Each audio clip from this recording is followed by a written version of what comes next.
Everyone, I'm Tasha De Cruz, a maternal health expert and nutritionist. So I'm on here to talk about the fourth trimester and maternal mental health. So if you caught my post, my Facebook Live earlier this afternoon, I was talking about the fact that I asked in one of my mum's group, if you could rewind time, what's the one thing you would do differently after giving birth? And really the common thread that came up over and over again was people wish that they had taken more time to relax, to bond, and to heal, to recover really after giving birth. So it really inspired me to talk about fourth trimester, which is really this period of time that we take after giving birth to do exactly that.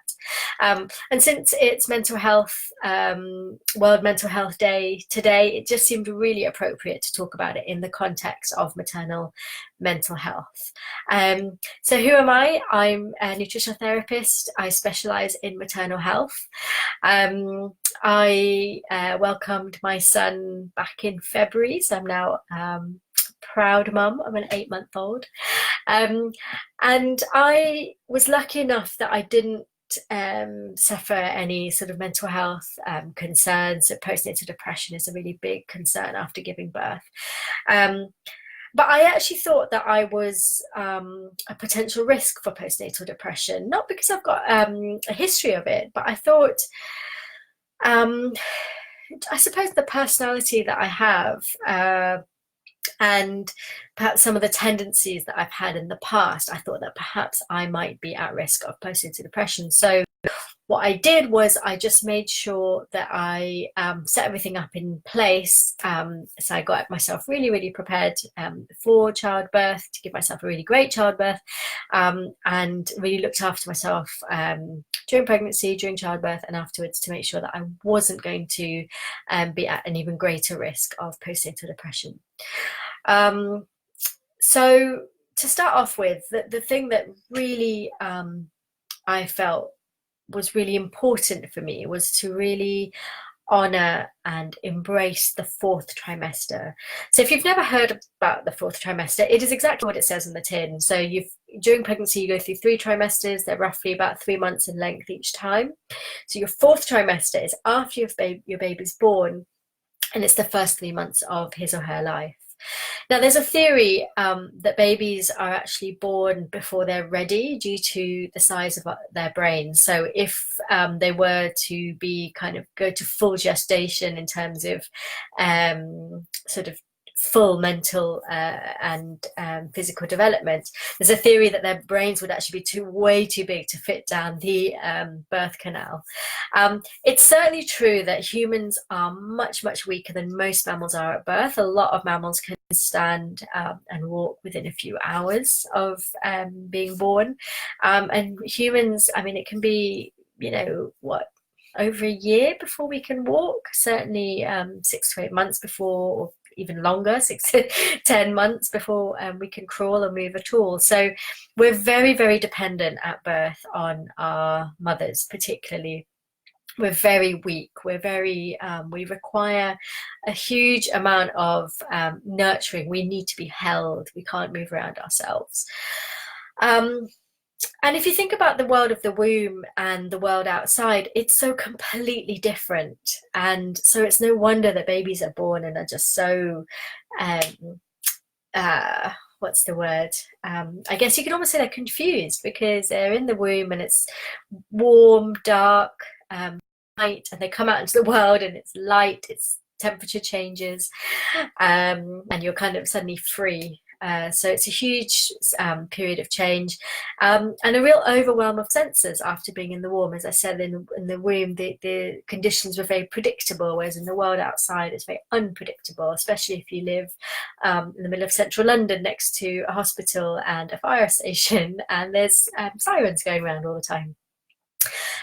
So as I said, the fourth trimester roughly is for about 12 weeks, and it is a bit like a switch. I found that as soon as my son hit 12 weeks, it was almost like I was like, I get it. I get what this motherhood thing is about. I got it, and it was, yeah, I felt confident, I suppose is the right word, in my role as mother.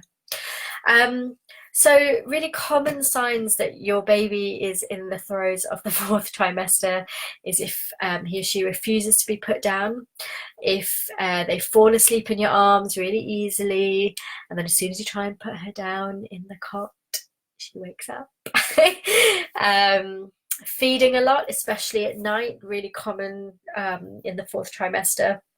If they cry a lot and you can't really, you've fed them, you've changed them, they've had a sleep, and you can't work it out and they're just crying, very common the fourth trimester. And this is why I hate being asked how my baby is sleeping, because I mean, that old saying, "Oh, sleep like a baby," is just such BS, isn't it?